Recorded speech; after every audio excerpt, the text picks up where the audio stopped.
Já bych vás chtěl přivítat v restauraci Metropol, která se nachází v Českých Budějovicích na Sedmovážném náměstí. Před 2 lety jsme celou restauraci zrekonstruovali.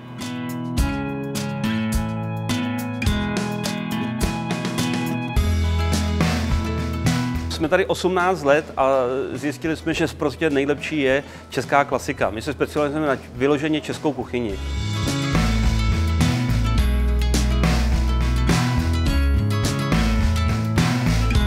Ta metoda se jmenuje SUV a my jsme před lety začali s tím koketovat s touhletou metodou a dneska 90% jídelníčku je postavená na tomhletom SUV, že se všechno vaří ve váku při nízkých stupních a potom se to minutkově dokončuje.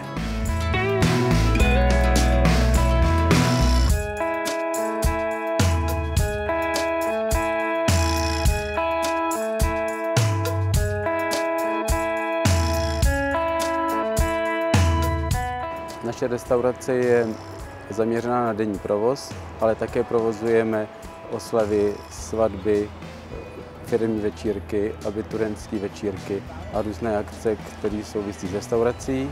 Kapacita naší restaurace je asi 150 míst, plus v létě letní zahrádka, ta pojme 40 osob. Co se týče piva, tak máme nejlepší českobudějovický pivovar.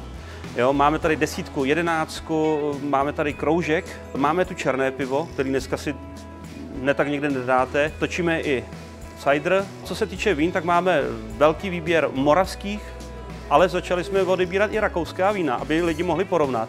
A samozřejmě, že najdete i ve vinotéce francouzská vína.